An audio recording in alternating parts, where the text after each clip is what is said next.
வந்து மனைவி வந்து சரியா சமைக்க மாட்டாங்க, சில வீட்டுல கணவன் நல்லா சமைப்பாங்க.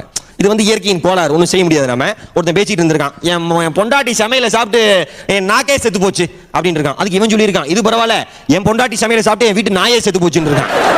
அவ்வளவு கொடுமையா அந்த அம்மா சமைச்சிருக்கு. ஒருத்தர் என்கிட்ட வந்து சொன்னாரு, ஐயோ மகேஷ், என் பொண்டாட்டி சமையல நான் மூக்கு பிடிக்க சாப்பிடுவேன் அப்படின்னாரு. இன்னொருத்தர் சொன்னார், என் பொண்டாட்டி சமையல மூக்கு பிடிக்கலன்னா சாப்பிட முடியாது. ஒருத்தர் வந்து என்ன சொன்னார், மகேஷ், என் பொண்டாட்டி 7 அதிசயத்துல 1 அப்படின்னாரு. சபிவினை குறிப்பு வரைக. ஒருத்தர் எழுதியிருக்கான், செய்வினை.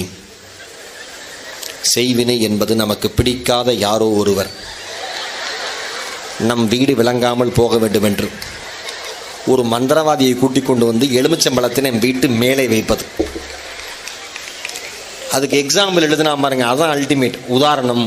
என் சித்தப்பா என் குடும்பத்திற்கு செய்தது. சரி, செயப்பாட்டு வினை குறிப்பு வரைக. அதுக்கு அவ்வாறு வைக்கப்பட்ட எலுமிச்சம்பழத்தை இன்னொரு மந்திரவாதியை கூட்டிக் கொண்டு வந்து எடுத்து வைத்தவன் வீட்டு வாசலுக்கு அடியில் புதைத்து வைப்பது. இது செயப்பாட்டு வினை. உதாரணம், என் சித்தப்பா குடும்பத்திற்கு நாங்கள் திருப்பி செய்தது. இதை படிச்சுட்டு எல்லாம் ஏன் வேணான்னு நினைச்சேன் நான். கவலையே இல்லை. காதல் வந்து ரொம்ப உற்சாகமாயிருவான். நம்ம பசங்களாம் பாட்டெல்லாம் பாடிட்டு கடைசியில் பல்லு இழிச்சிட்டு கிடப்பான். அன்னைக்கு ஒருத்தன் அப்படிதான் பாட்டு உற்சாகமா பாடினான். இலங்கை நகரத்திலே இந்த வள்ளி நீ இருந்தா இந்து மகா சமுத்திரத்தை இங்கு இருந்தே தாண்டிடுவேன் தாண்டா சாக்கடையில் கிடக்கான். ஏன் வேண்டாத வேலை போயிருக்கேன். ஒரு பையன், பிள்ளையாரப்பா காப்பாத்து, பிள்ளையாரப்பா காப்பாத்து, பிள்ளையாரப்பா காப்பாத்து. நான் சிவனை பார்த்து எனக்கு கடுப்பாய் போச்சு. வந்து சிவன் கோயில், நீ என்ன பிள்ளையாரப்பா காப்பாத்துங்க பாடா, என்னடா பிள்ளையாரப்பா காப்பாத்துங்கிற, சிவன் கோயில் எனக்கு தெரியுமா? பிள்ளையாரோட அப்பா யாருன்னா சிவன். அதான் சொல்றேன், பிள்ளையாரப்பா காப்பாத்து, பிள்ளையாரப்பா காப்பாத்து.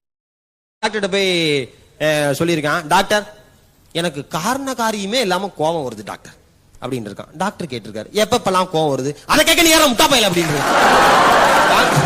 ஒருத்தர் சொல்றாரு, இந்த ஹாஸ்பிட்டல்ல எல்லாத்தையும் இந்த நர்ஸை தான், இந்த எல்லா பேஷண்ட்டையும் இந்த நர்ஸ் தான் பார்த்துப்பாங்க அப்படின்னு இருக்காரு.